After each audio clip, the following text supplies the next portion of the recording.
Elon Musk alcançou um imenso número de seguidores em todo o mundo através de sua presença midiática. Ele se destaca entre os bilionários por compartilhar opiniões polêmicas, publicar memes que criticam a mídia, fazer participações em episódios de Rick and Morty e dar palestras inspiracionais sobre uma jornada de trabalho extenuante de 100 horas por semana, o que daria mais de 14 horas por dia. Essa abordagem estratégica ajudou Elon Musk a se tornar um dos bilionários mais cativantes atualmente. No entanto, é importante compreender que tudo isso faz parte de uma estratégia calculada. Ele vendeu ao público sua história de vida e sua personalidade para captar a atenção em relação aos seus produtos. Ele se tornou um verdadeiro anúncio ambulante para todos os seus empreendimentos, sem precisar gastar um único centavo em publicidade. Sua narrativa retrata um homem que saiu do nada e conquistou o mundo. No entanto, a verdadeira questão é: será que alguma parte dessa história é verdadeira? Quem é o verdadeiro Elon Musk?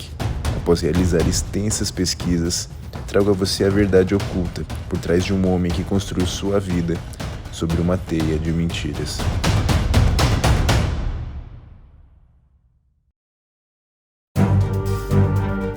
A história tem início em 1970, na cidade de Pretória, África do Sul.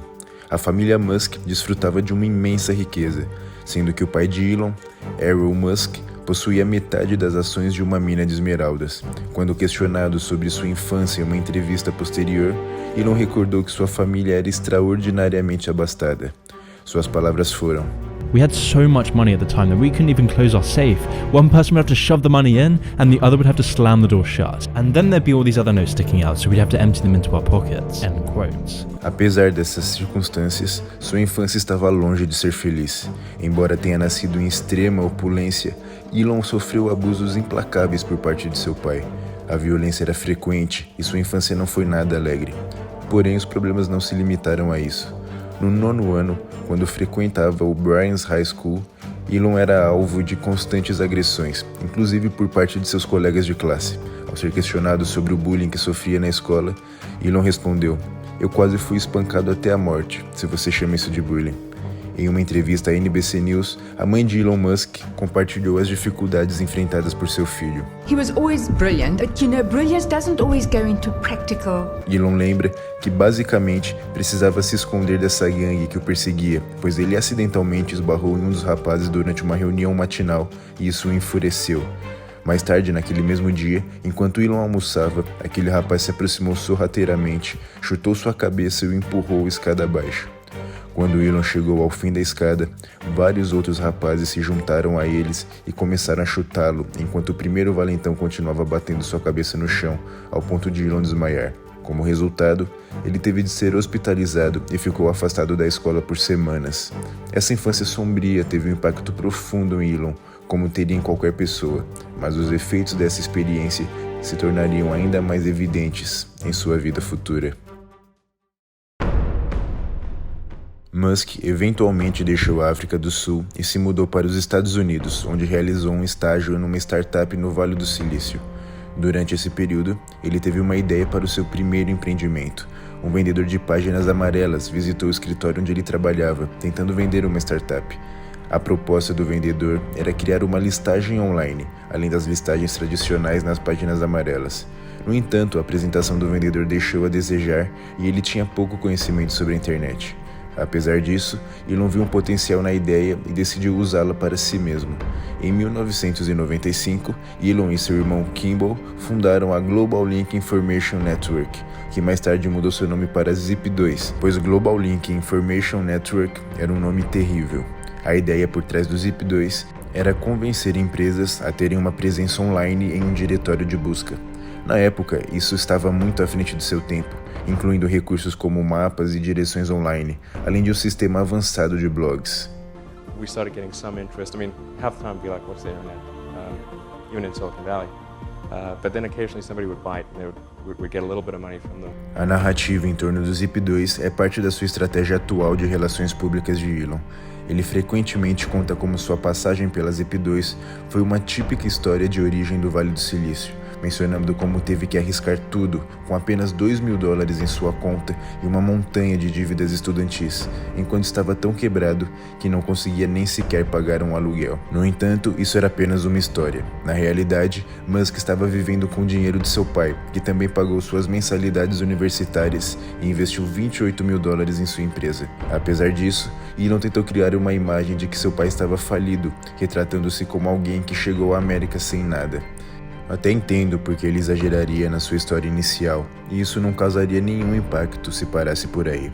No entanto, após 4 anos de trabalho na Zip2, Elon e seu irmão alcançaram um sucesso que a maioria das startups de tecnologia apenas sonha: a aquisição da empresa por uma empresa maior. Em 1999, a empresa foi vendida por $305 milhões, com Elon recebendo sua parcela de $22 milhões. É a partir desse ponto que a história pública de Elon Musk começa a tomar um rumo mais questionável. Hi, Elon Musk speaking. It's 7 o'clock in the morning, and Elon Musk anxiously waits for his golden payoff, his prize for paying his dues in the valley. A year ago, Musk sold his software company, Zip2, which enabled newspapers to publish online, for $400 million cash. 3 years ago, I was showering at the Y and sleeping on the office floor, and now, obviously, I've got a $1 million car and quite a few creature comforts. Agora, vamos falar sobre o que provavelmente é familiar para muitos, o PayPal. Uma das ideias equivocadas é que Elon foi um dos fundadores do PayPal. Isso não é verdade. O que aconteceu é que Elon iniciou uma empresa chamada X.com com o dinheiro que ganhou da Zip2.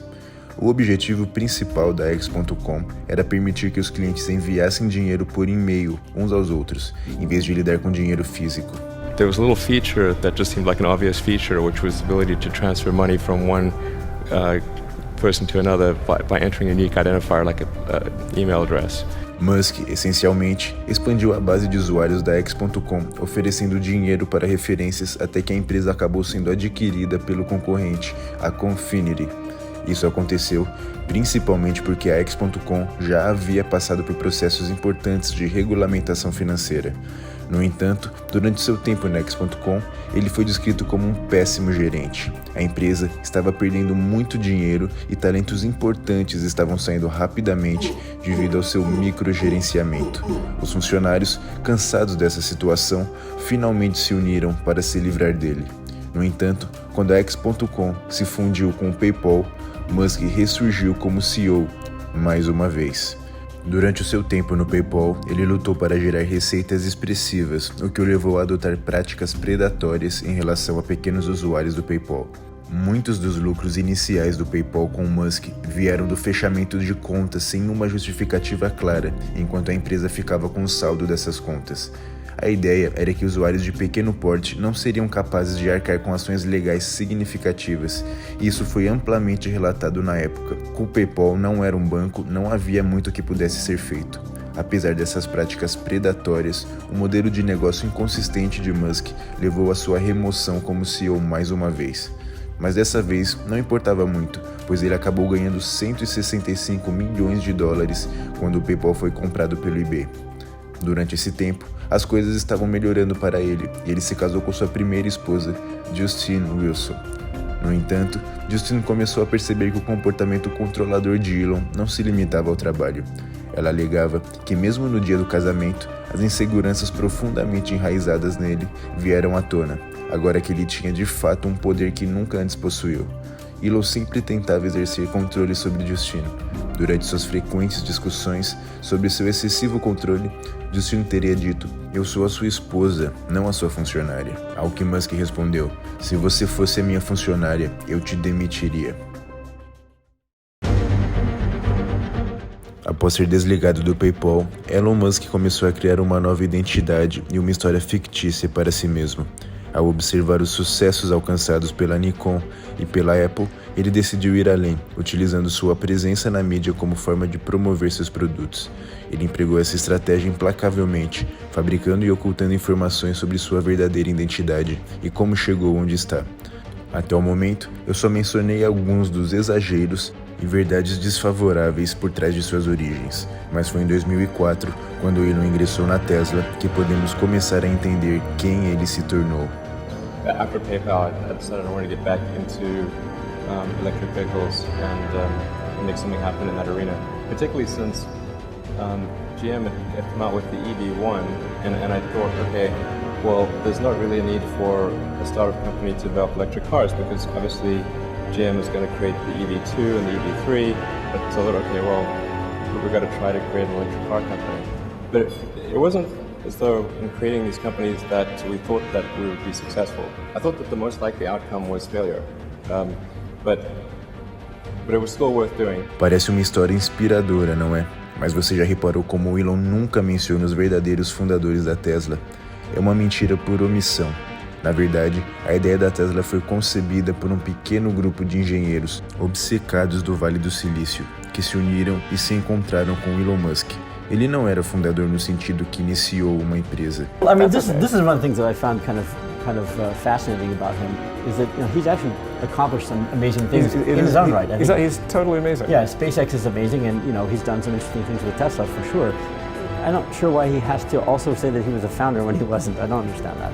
A visão desses engenheiros era utilizar energia mais limpa para o transporte, e eles se aproximaram de Elon. Musk invested $6.35 million of his own money in the Series A round to help get Tesla Motors off the ground and became chairman of the board. Quando a Tesla lançou seu primeiro carro, naturalmente os holofotes se voltaram para seus cofundadores e o CEO da empresa em um artigo do The New York Times.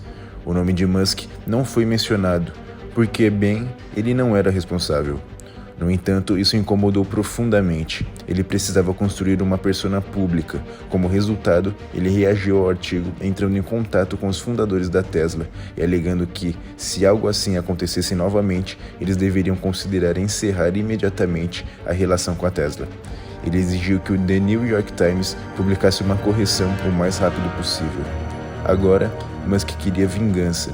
Como Musk não era o CEO, ele aparecia apenas a cada poucas semanas para acompanhar os desenvolvimentos e, em seguida, solicitava mudanças que interrompiam o fluxo de trabalho.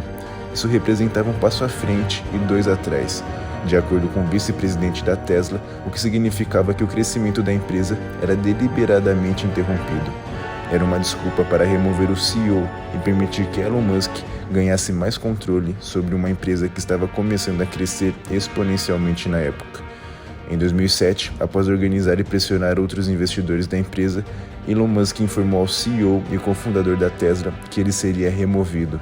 Não houve discussão. O cofundador disse: "Não consegui ouvir o que eles disseram. Não tive a chance de me defender. Sentia-me totalmente abandonado." Depois de uma série de batalhas judiciais, Elon Musk conseguiu afastar os fundadores originais. Eles chegaram a um acordo fora do tribunal e agora Elon estava totalmente legalizado a se chamar cofundador da Tesla.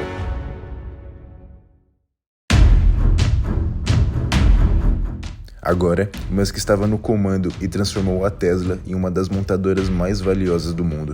Mas você já se perguntou como uma empresa que vende milhares de carros por ano pode ter um valor de mercado maior do que todas as outras montadoras que vendem milhões de unidades? É extremamente fácil reunir um grupo de engenheiros talentosos para projetar um carro incrível. A verdadeira dificuldade está em produzir centenas de milhares de veículos de forma lucrativa, distribuí-los de forma rentável e fornecer um serviço lucrativo e de qualidade. Essa é a verdadeira batalha enfrentada pelas outras montadoras. Aqui é onde o trabalho de relações públicas de Elon Musk tem sido incrível. Ele e sua equipe têm pleno conhecimento do que as pessoas desejam ouvir. Ele compreende que em um momento em que a desigualdade de riqueza atinge níveis alarmantes, todos nós queremos acreditar que aqueles que acumularam bilhões de dólares o fizeram através de trabalho árduo e inovação, quando na verdade praticamente todos os bilionários já nasceram de lares muito ricos. Por essa razão, ele dedica muito tempo à construção de uma imagem que apela diretamente aos millennials, uma geração cansada, desanimada e enfrentando dificuldades financeiras, enquanto conta a todos os seus entrevistadores sobre as suas histórias de origem humilde, trabalhando 120 horas por semana e criando todos esses produtos como resultado de seu gênio e inovação. Ao comprar a história, as pessoas também compram os produtos.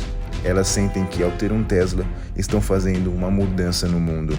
Mas Musk nunca fala sobre isso, assim como nunca fala sobre o fato de que a maioria de suas empresas só está viva graças a subsídios governamentais. No entanto, quando se trata de subsídios governamentais para pessoas comuns que tiveram suas empresas e meios de subsistência destruídos no último ano, ele dirá que é uma ideia muito ruim, e sua desonestidade não para por aí. Musk proporcionou bilhões de dólares aos investidores da Tesla, sem mencionar todas as inúmeras ações judiciais pessoais. Ele fará de tudo para convencê-lo de que é um homem motivado não pela ganância ou pelo poder, mas pelo desejo genuíno de melhorar a condição humana.